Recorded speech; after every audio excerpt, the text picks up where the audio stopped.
Hello everybody, this is George with Melnick's Automotive. I'm working on a 2013, it's a Nissan Frontier 4.0 liter.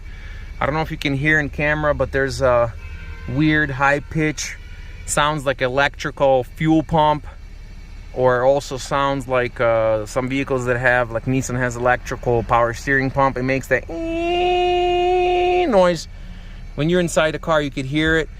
A lot of people talk about this, and a lot of people say it's a fuel pump, but I'm gonna get my phone underneath the car.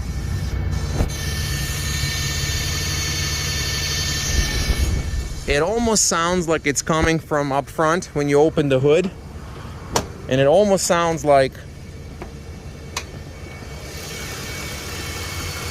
power steering pump, and it almost sounds like alternator or air leak.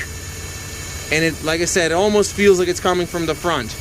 But actually, I'll show you where the fix is. I mean, there's a lot of forums out there, and I read a lot of forums, and this truck been all over the place. Nobody could figure out. So I'll show you where the problem is. I'm gonna put a hood prop rod and show you where the issue is. One more time, I'm gonna try to get the phone underneath the truck so you can hear that noise. It's a high-pitched noise. So I used, I went through the truck top to bottom, and I found the problem. So here's your problem. Nobody checks transmission fluid. I pulled out the transmission fluid dipstick. Take a look.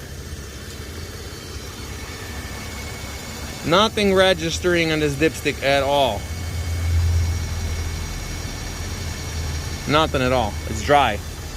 The truck drives fine, shifts fine, but that's where your noise coming from. So what happens, this noise not always comes on. Usually when you start the truck when it's still cold, the noise is not there. Once it warms up, you start driving, the noise reappears.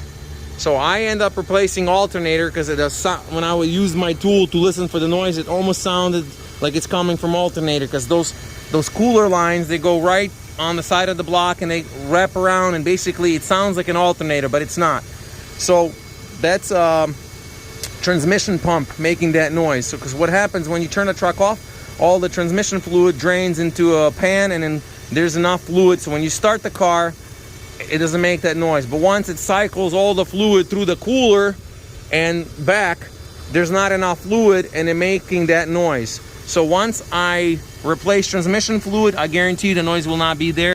All right, everybody, so I went ahead and picked up new transmission fluid for this truck.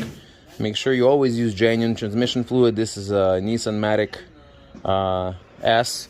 It could have a different label. I picked this up at the dealership. So 5 quarts. If you're doing drain and fill, 5 quarts should do it for you. It might come with a different label like this because Nissan changed the label, but it's still, as you can see, Nissan Matic S. Dipstick is located right over here on the passenger side. It's on the passenger side behind the intake manifold.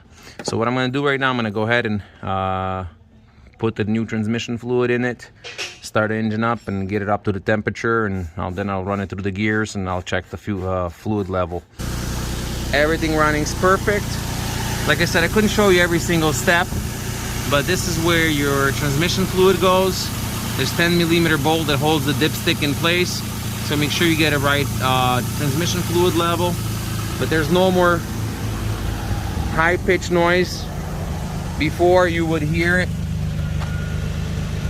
There's no more noise, just exhaust rattling. You don't hear it at all. So if you have this kind of problem, this is something you definitely want to check it out. You always want to check it out, make sure the transmission fluid is good, it's not starving for fluid. Once again, thanks for watching. This was George with Melnick's Automotive.